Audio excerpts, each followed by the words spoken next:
So hello friend, स्वागत है हमारे यूट्यूब चैनल फन भी पढ़ाई भी पर। यहाँ आज हम पढ़ेंगे एक ऐसा टॉपिक जिससे बच्चे सबसे ज़्यादा परेशान होते हैं।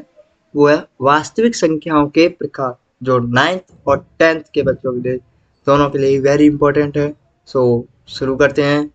सबसे पहले, वास्तविक संख्याएं कितने प्रकार की होती हैं? पहली, प्राकृतिक संख्याएं, पूर्ण संख्याएं, पूर्णांक संख्याएं, भिन्न संख्याएं, परिमेय संख्याएं, अपरिमेय संख्याएं, सम संख्याएं और विषम संख्याएं भी, अभाज्य संख्याएं, भाज्य और अभाज्य संख्याएं, सहभाज्य संख्याएं। तो चलिए शुरू करते हैं आज की क्लास। सबसे पहले, प्राकृतिक संख्याएं। वह संख्याएं जिनका उपयोग गिनती करने के लिए किया जाता है प्राकृतिक संख्याएं कहलाती हैं। यह एक से प्रारंभ होकर अनंत तक चलती जाती हैं, जैसा कि उदाहरण में दिखाया गया है। तो चलिए आगे बढ़ते हैं। पूर्ण संख्याएं। प्राकृत संख्याओं में शून्य जोड़ने पर प्राप्त संख्याएं पूर्ण संख्याएं कहलाती हैं। यह 0 से प्रारंभ होकर अनंत तक चलती जाती हैं। उदाहरण दे रखा है, 0 1 2 3 4 अनंत तक चलती जाती हैं। आगे बढ़ते हैं। पूर्णांक संख्याएं। पूर्ण संख्याओं के साथ ऋणात्मक संख्याओं को सम्मिलित करने पर प्राप्त संख्याएं पूर्णांक संख्याएं कहलाती हैं। उदाहरण दे रखा है नीचे, माइनस इन्फिनिटी से लेकर 0 भी मिलाकर तथा प्लस की संख्याओं को भी मिलाकर पूर्ण संख्याएं बनती हैं। आगे बढ़ते हैं। भिन्न संख्याएं। वह संख्याएं जो किसी संपूर्ण वस्तु का कोई भाग निरूपित या दर्शाती है, वह भिन्न संख्याएं कहलाती हैं। भिन्न संख्याएं कभी भी ऋणात्मक नहीं हो सकती, यानी नेगेटिव नहीं हो सकती। उदाहरण जैसे 5/2, 7/3, 5/4 इत्यादि। आगे बढ़ते हैं। परिमेय संख्याएं।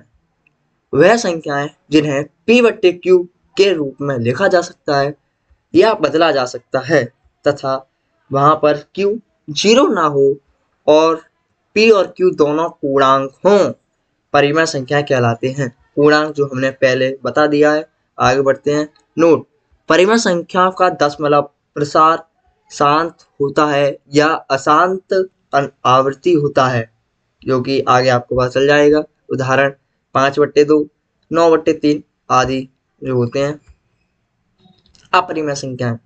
वह संख्याएं जिन्हें p/q के रूप में नहीं लिखा जा सकता और ना ही बदला जा सकता है तथा q वहां पर 0 ना हो, p/q और q पूर्णांक हो, इससे कोई फर्क पड़ता नहीं ज्यादा, और अपरिमेय संख्याएं कहलाती हैं।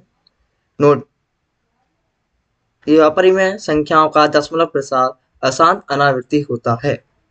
उदाहरण नीचे दे रखे हैं। आगे बढ़ते हैं। सम संख्याएं। वह संख्याएं जो 2 से पूरी तरह भाग हो जाती हैं, सम संख्याएं कहलाती हैं। उदाहरण के लिए 2 4 6 8 ये सभी संख्याएं 2 से पूरी तरह भाग हो जाती हैं, इसलिए इन्हें सम संख्या कहते हैं।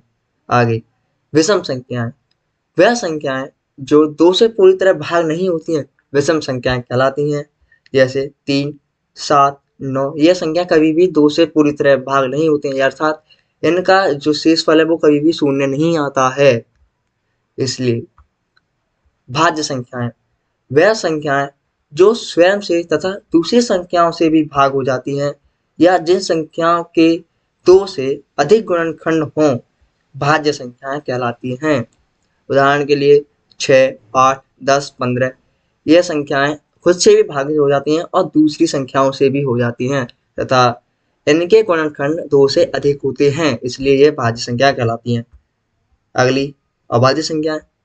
वह संख्याएं जो केवल स्वयं से भाग होती हैं या जिन संख्याओं के ठीक 2 गुणनखंड हों, अभाज्य संख्याएं कहलाती हैं। जैसे 3 7 11, यह केवल स्वयं से भाग होंगी और किसी से नहीं। इनके 2 गुणनखंड, यह एक खुद संख्या और एक गुणनखंड एक, केवल अभाज्य संख्या कहलाएंगी। आगे बढ़ते हैं। सहअभाज्य संख्याएं। ऐसी 2 संख्याएं जिनका महत्तम समापन यानी s या 1 हो, सहअभाज्य संख्याएं कहलाती हैं। उदाहरण के लिए 3 और 7 का s या 1 होता है, ऐसी बहुत सारी संख्याएं होती हैं। तो आज के लिए इतना ही, मिलेंगे अगली क्लास में, तब तक के लिए हमारे चैनल को करें सब्सक्राइब और बताएं कि हमारी क्लास आज की कैसी लगी। धन्यवाद।